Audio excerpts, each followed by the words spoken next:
Nakabili nga ako ng mga pinapabili niyo sa akin. Higit 1 kilo yun.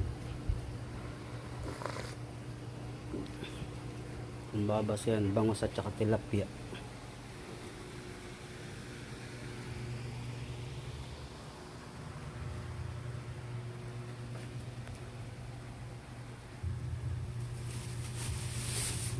Bangus, higit 1 kilo yan. Tapos itong tilapia,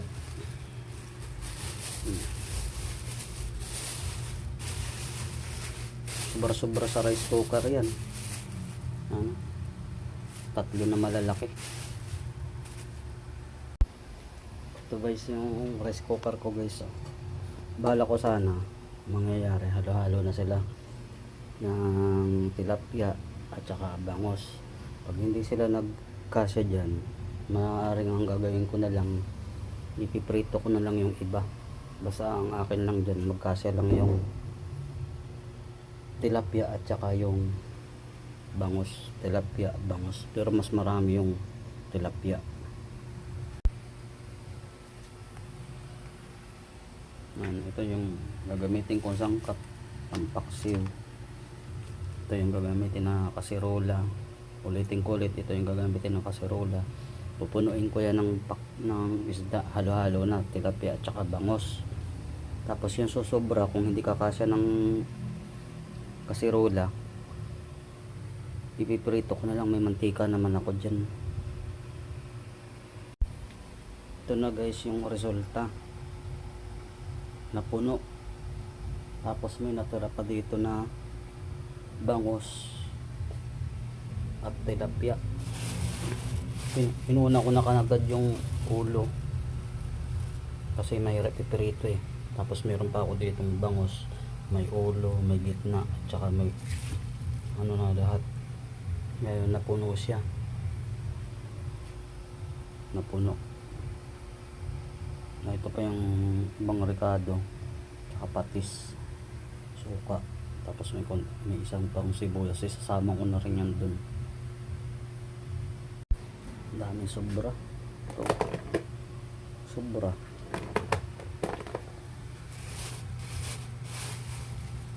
Sobra din.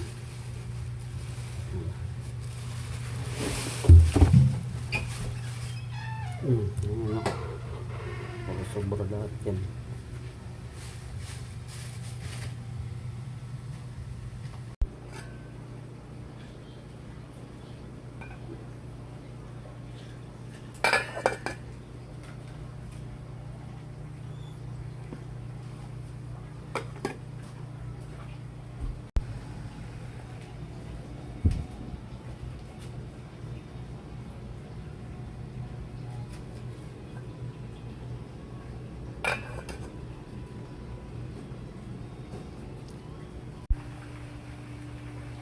Ito na guys yung resulta. Medyo yung lutuan ko sira-sira na, kailangan na siyang palitan kasi ano na siya eh, 1 year. Ito kanina nag-collapse yan. Kailangan talagang palitan yan. Sana wag bumigay kasi ang dami ko ng lulutuan ko. Update tayo guys. Ito malapit na to maluto. Pwede, sa tutusin ng pwede na yan eh. Paksiw. Tapos ito yung prito. Tapos meron pa tayong natitira dito yung dipritohin, 1 piraso. Sana lang. Tapos meron pa tayo dito, siguro nasa 1 buong bangus yan. Tsaka yung tilapia, siguro 1 piraso na lang yung bangus. 1 buo yan na mahaba.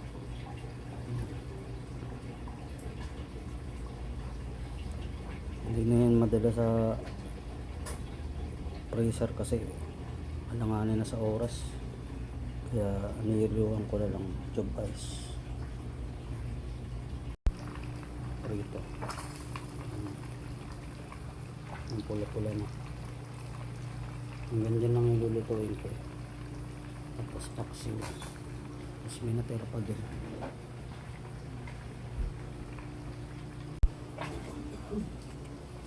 dito guys, naprito na. Tosta na yan, tosta.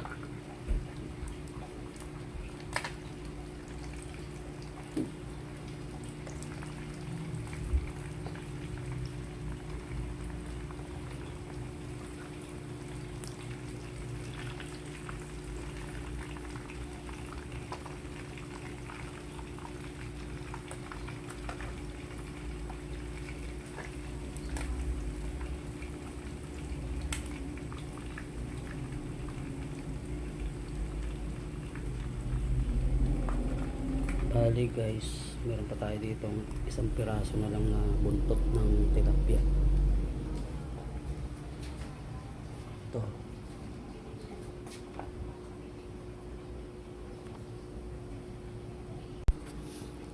Ngayon guys, ito luto na to, wala na to problema. Okay na yan. Bali, bunutin ko na ng saksakan. Ayun. Nabunot ko na yung saksakan niya. Ngayon isasalang ko naman itong isang piraso na buntot. Isang piraso na lang ito.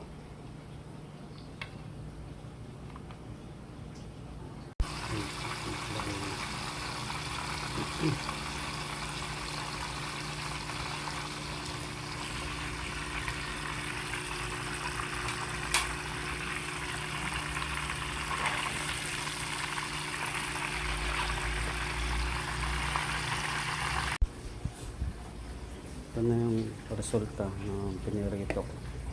Bali, may buntot pang akong pinirito doon. Last na yun. Tapos itong nasa ilalim na ito, ilaw pa yan. May tube ice yan sa loob. Aabot yan bukas. Dadalhin ko yan sa Colombia. Ilagay ko sa freezer.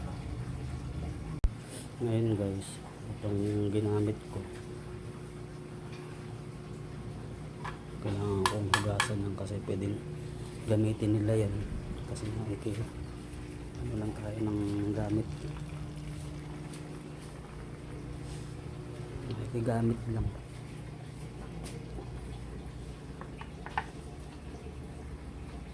Yan muna yan, saglit lang naman yung hugasan.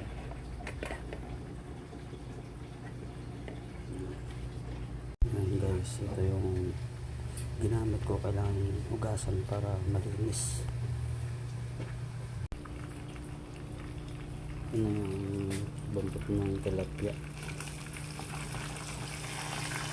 Last na yan, last na luto na kasi yung nando sa tupperware na pula luto mo na, luluto yan. Dadalhin ko yan sa trabaho, ilagay sa rep.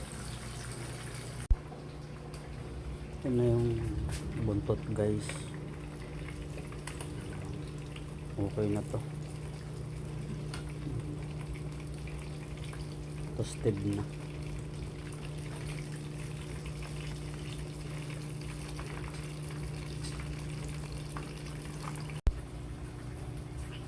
Kailangan natin hanguin o kunin yung tilapia, yung buntot, kasi okay na to, tosta na.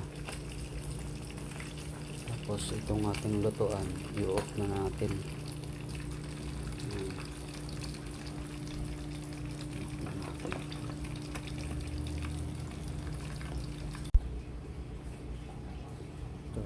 Ito na guys, oh. Okay na lahat, wala na akong lulutuin masyado, matira lang dito. Ito kasi madami na yan.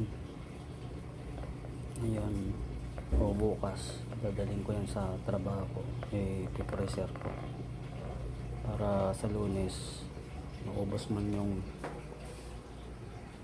paksiw, pero malabong naubos yung dami yan. May prito pa ako dito, siguro magagalaw ko lang itong mga Biyernes. Madami rin yan, hindi lang bangos tilapia naman dyan, marami rin yan.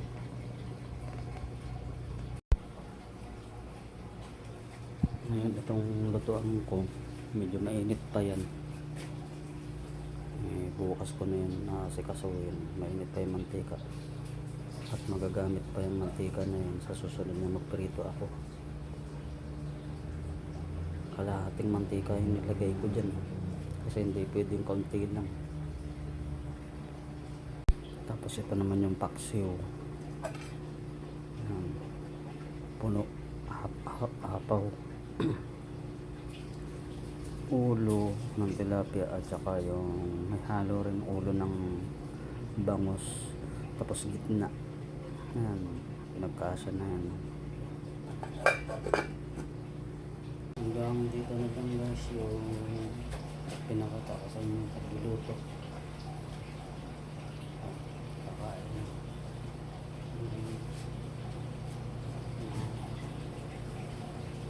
Luto ko paksi. Salamat sa